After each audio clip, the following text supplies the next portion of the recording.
सभी लोगों का स्वागत है आपके अपने यूट्यूब चैनल ओसीसी बाय विपुल सर में। दोस्तों आज हम लोग पढ़ेंगे बीएससी सेकेंड ईयर के फिजिकल केमिस्ट्री के मोस्ट इम्पोर्टेंट क्वेश्चन के पार्ट नंबर 11 में हम लोग कंटिन्यू करेंगे। आप लोग देखे होंगे कि पार्ट नंबर 10 में हम लोग पढ़े थे गिब्स हेल्महोल्ट्ज से रिलेटेड कुछ चीज़ों को पढ़े थे।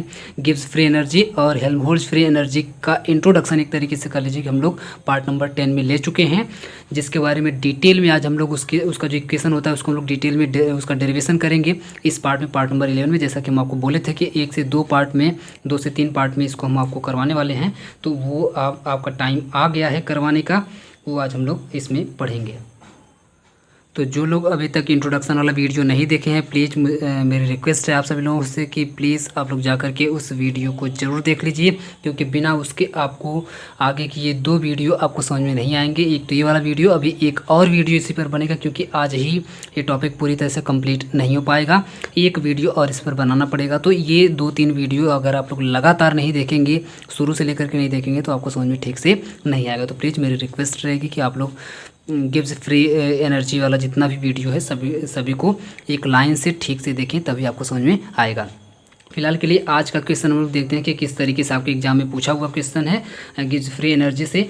तो आपसे पूछा गया था describe the variation of Gibbs free energy with the change of pressure and temperature. देखिए ये टाइप है इसका पूछने का। गिब्स फ्री एनर्जी से आपसे पूछता है कि variation of Gibbs free energy with the change of pressure and temperature. Pressure और टेम्परेचर के चेंज होने पर इसमें क्या वेरिएशन आता है गिब्स फ्री एनर्जी में, इससे आपसे क्वेश्चन पूछता है हमेशा। 2013, 15 और 18 में सेम क्वेश्चन आप देखेंगे, सेम टू सेम यही लाइन आपको देखने के लिए मिलेगी। 2013, 15 और 18 में ये क्वेश्चन पूछा हुआ है।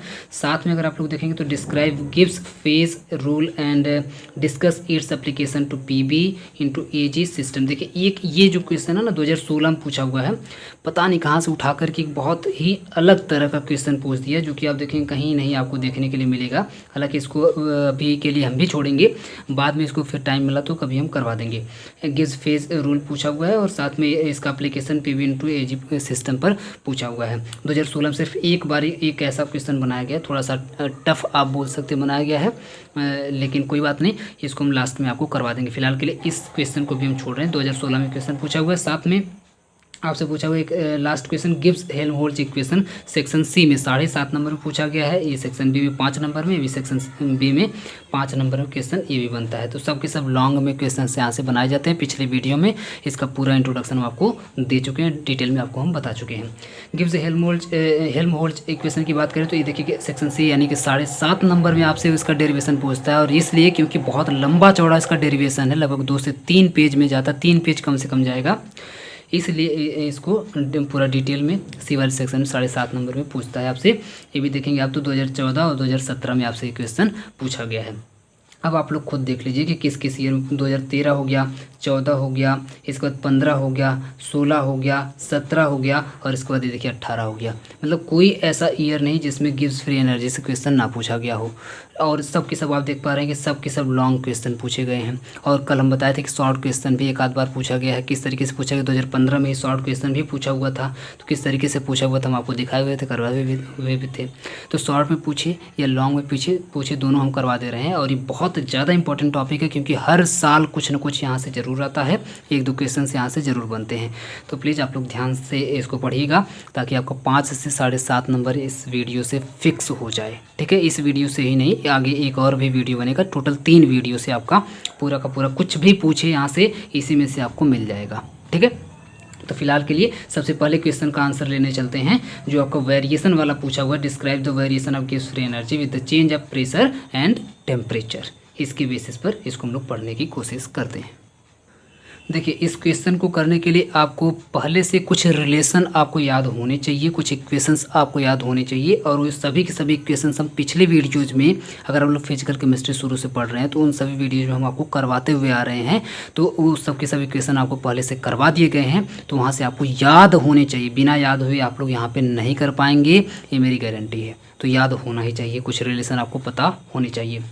तो variation of Gibbs free energy with the change of temperature and pressure, इसको देखते हैं। तो इसमें सबसे पहला ही रिलेशन आपको याद होना चाहिए, जो कि हम जस्ट पिछले वीडियो में आपको करवाए हुए हैं।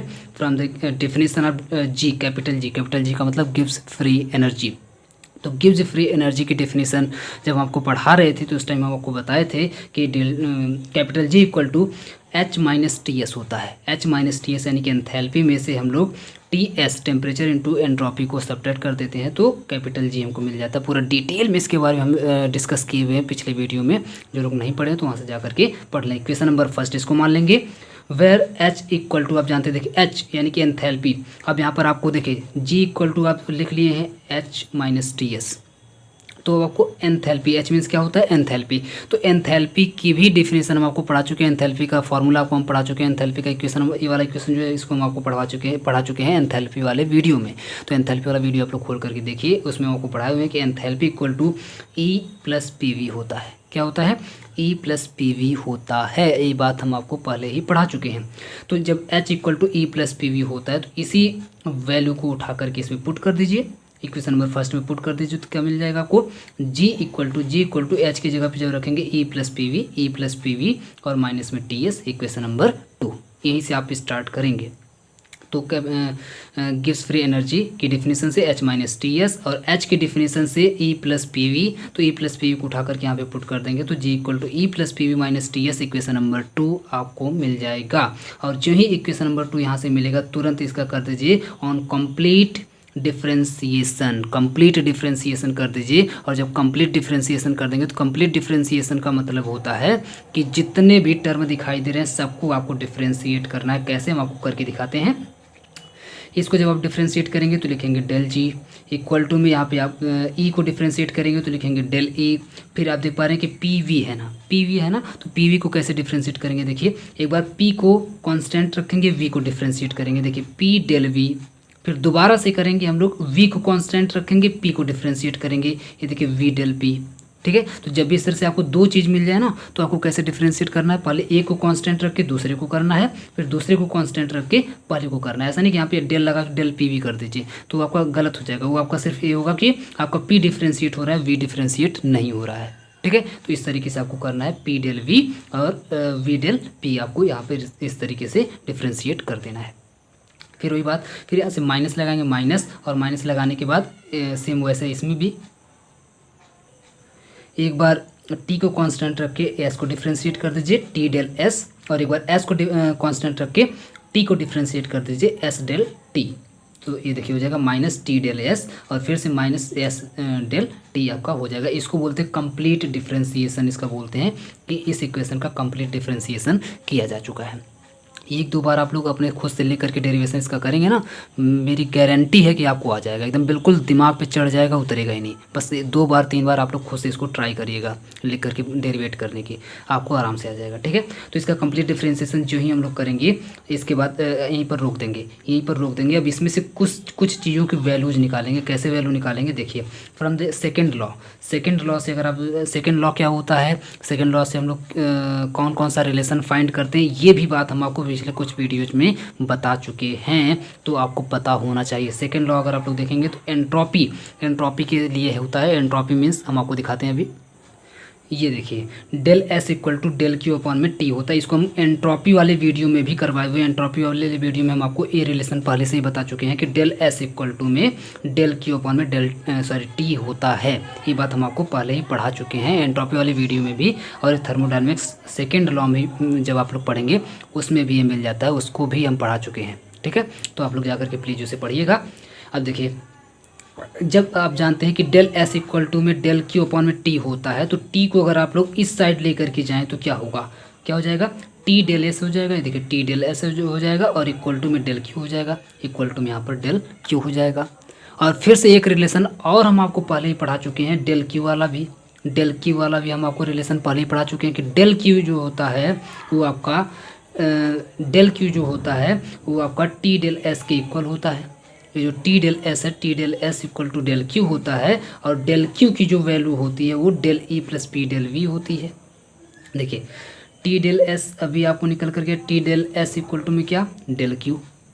तो डेल क्यू की वैल्यू क्या होती है ये भी हम आपको पढ़ा चुके हैं। डेल क्यू का रिलेशन क्या होता है, डेल क्यू का इक्वेशन क्या होता है, तो डेल क्यू इक्वल टू होता है del E plus P del V, ये इक्वेशन भी हम आपको पहले ही पढ़ा चुके हैं। तो डेल क्यू इक्वल टू में del E plus P del V, इसीलिए हम बोले हैं कि आपको कुछ इक्वेशंस बिल्कुल रटे होने चाहिए तभी आप कर पाएंगे। जो ही ये रिलेशन आपके सामने आता है तुरंत डेल क्यू का इक्वेशन आपको पता होना चाहिए कि डेल क्यू इक्वल टू होता है del E plus P del V.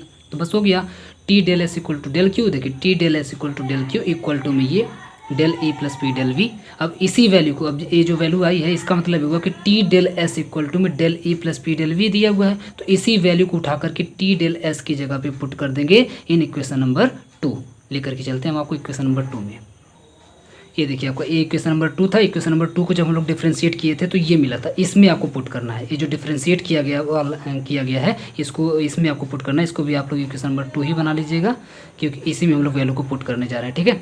तो इसमें हम लोग पुट करेंगे, किसकी वैल्यू मिली है, टी डेल एस की वैल्यू हमको मिल चुकी है, टी डेल एस की वैल्यू। तो इसकी जगह पर हम लोग उठा करके पुट कर देंगे अभी जो वैल्यू हमको मिली हुई है। ये देखिए अब इसमें हम लोग टी डेल एस की वैल्यू को पुट कर देंगे। ये रहा आपका एक बड़ा वाला इक्वेशन।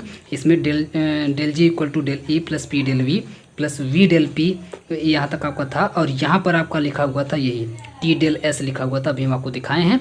अब टी डेल एस की जगह पे आपको पुट कर देना है डेल ई प्लस में पी डेल वी। तो ये देखिए डेल ई और आपका ये प्लस था ना, देखिए यहाँ पर भी प्लस है, यहाँ पर भी प्लस है, लेकिन अभी आप देखेंगे ना तो इस क्वेश्चन में यहाँ पर माइनस टी डेल एस था, माइनस टी डेल एस था। तो माइनस की वजह से ये भी माइनस हो जाएगा, ये भी माइनस हो जाएगा, दोनों का साइन बदल जाएगा। आप लोग सिंपल मैथमेटिक्स है, आप लोग पढ़े होंगे, जानते होंगे कि माइनस चार्ज जब रहता है तो साइन अंदर का साइन जो होता है वो बदल जाता है, ब्रैकेट के अंदर का साइन बदल जाता है। तो इसका साइन भी बदल जाएगा और इसका साइन भी बदल जाएगा, दोनों हो जाएंगे माइनस। तो minus del E minus P del V यहाँ पर लिख देंगे और लास्ट में आपका था माइनस एस डेल टी था, ठीक है। और जो ही इतना आप लोग लिखेंगे कुछ चीज़ें कट जाएंगी, जैसे यहाँ पर डेल ई से डेल ई कट जाएगा, पी डेल वी से पी डेल वी कट जाएगा, बचेगा क्या, V del P minus S del T, ये आपके पास बच जाएगा। Del G equal to V del P minus S del T. जो ही एक इक्वेशन आपको मिले काटने के बाद एक इसको बना लीजिए इक्वेशन नंबर 3 और यहीं पर रुक जाइए, यहीं पर रुक जाइए। अब आपका 2 प्रोसेस चलेगा, जैसा कि आपसे क्वेश्चन में पूछा हुआ था with the change of temperature and pressure. तो टेम्परेचर, एक बार आपको प्रेशर को कांस्टेंट करके लेना है और एक बार आपको टेम्परेचर को कांस्टेंट करके लेना है, क्योंकि वही आपका वेरिएशन पूछा हुआ था कि अगर आपका टेम्परेचर कांस्टेंट है तब क्या होगा, एक बार अगर आपका प्रेशर कांस्टेंट है तब क्या होगा, उसी पर वेरिएशन आपसे पूछा हुआ था। तो सबसे पहले आ जाते हैं प्रेशर पर। देखिए प्रेशर वाले की अगर हम लोग बात करें तो प्रेशर वाले के लिए 2017 में आप देखेंगे एक बार अलग से पूछा हुआ है, छोटे में शॉर्ट में बनाया हुआ है, एक बार अलग से सिर्फ ये इतना सा डेरिवेशन है, जो छोटा सा डेरिवेशन आपको भी मिलेगा, ये डेरिवेशन आपको अलग से एक बार पूछ लिया हुआ है 2017 में। आप लोग जा करके देखेंगे तो आपसे अलग से भी पूछा हुआ है। तो ये जितने भी डेरिवेशन सभी हम करवा रहे हैं ये हो सकता है आपसे अलग अलग भी पूछा जा सकता है, छोटे छोटे क्वेश्चन के फॉर्म में, या फिर सभी को मिला करके एक बड़ा सा क्वेश्चन भी बनाया जा सकता है, जैसा कि कई बार आपके सामने बना करके पूछा भी हुआ है। तो जब ये प्रेशर की अगर हम लोग बात करते हैं तो प्रेशर का मतलब होता है आइसोबारिक। प्रेशर का मतलब क्या होता है, आइसोबारिक होता है, और टेम्परेचर का मतलब आइसोथर्मिक होता है, ठीक है। तो फॉर आइसोबारिक प्रोसेस आप लोग लिखेंगे, आइसोबारिक प्रोसेस का मतलब होता है कि pressure equal to constant, P equal to constant का मतलब प्रेशर आपका कांस्टेंट होगा। अगर प्रेशर कांस्टेंट है तो आप बताइए क्या इसमें कोई चेंजिंग आएगी, अगर प्रेशर कांस्टेंट है तो क्या इसमें कोई चेंजिंग आएगी, कोई चेंजिंग नहीं आएगी। इसका मतलब ये हुआ कि डेल पी इक्वल टू 0 हो जाएगा। देखिए डेल, इस डेल का मतलब भी चेंज ही होता है, डेल्टा लिखिए या फिर डिफरेंशिएशन में जो डेल लिखा जाता है उसका भी मतलब, ये डिफरेंशिएशन जब हम लोग डिफरेंशिएशन करते हैं तो डेल लिखते हैं, इसका भी मतलब होता है चेंज। और जब हम लोग डेल्टा लिखते हैं तो डेल्टा का मतलब भी होता है चेंज। इसका मतलब ये हुआ कि जब प्रेशर कांस्टेंट है तो आप बताइए क्या प्रेशर में कोई चेंजिंग आएगी, कोई चेंजिंग नहीं आएगी। जब कोई चेंजिंग नहीं आ रही तो डेल पी इक्वल टू 0 हो जाएगा, ऑब्वियस सी बात है। तो पी इक्वल टू जब भी कांस्टेंट रहेगा तो डेल पी इक्वल टू 0 हो जाएगा। यहाँ पर अगर टी इक्वल टू कांस्टेंट रहेगा तो डेल टी इक्वल टू 0 हो जाएगा। कुछ भी ले लीजिए, आप अपना नाम ले, मान लीजिए मिंटू आपका नाम है तो मिंटू इक्वल टू कांस्टेंट तो डेल मिंटू इक्वल टू 0, कुछ भी आप लोग ले लीजिए यहाँ पर। अगर उसको अगर आप लोग कांस्टेंट करते हैं तो उसका डेल जो होगा या फिर डेल्टा जो होगा वो आपका 0 होगा। रट लीजिए, एकदम रट क्या लीजिए, एकदम आप लोग समझ लीजिए ठीक से इसको, ठीक है। हेंस फ्रॉम इक्वेशन नंबर 3, अभी आपको जो इक्वेशन नंबर 3 अभी यहाँ पे जो मिला है, अब आप लोग देख लीजिए कि डेल पी इक्वल टू 0 हो गया है। आइसोबारिक प्रोसेस के लिए डेल पी इक्वल टू 0 हो गया है। तो आप बताइए इस इक्वेशन नंबर 3 में डेल पी कहीं दिखाई दे रहा है? तो अगर आप लोग आँख फाड़ के देखेंगे तो आपको एक जगह दिखाई देगा डेल पी। ये देखिए डेल पी, जब डेल पी आपको मिल गया तो डेल पी इक्वल टू अगर आप लोग 0 रखेंगे तो ये पूरा का पूरा 0 नहीं हो जाएगा, पूरा का पूरा हो जाएगा बाबा जी का ठुल्लू यानी कि जीरो हो जाएगा। जब ये पूरा का पूरा जीरो हो गया तो क्या बचा आपके पास, क्या बचा, del G equal to minus S del T बचा। यही बात आप लोग नीचे यहाँ पर लिख देंगे, उतार देंगे, आपका काम हो जाएगा फिट। ये देखिए आपके सामने, ये देखिए del G at constant pressure equal to minus S del T सिर्फ आपके सामने बचेगा। इसी को आप लोग चाहें तो ऐसे भी लिख सकते हैं, एस को सॉरी यहाँ पर जो आपको डेल टी दिखाई दे रहा है, डेल टी को उठा करके भेज दीजिए इस तरफ, तो डेल जी अपॉन में del T at constant pressure equal to में माइनस एस इस साइड आपका बच जाएगा। इसको बना लीजिए equation number 4। It is the change of गिव्स free energy with respect to the temperature. देखिए गिव्स free energy with respect to the temperature at constant pressure is equal to minus entropy यानी कि माइनस एस का मतलब entropy. ये आपका हो जाएगा फॉर आइसोबारिक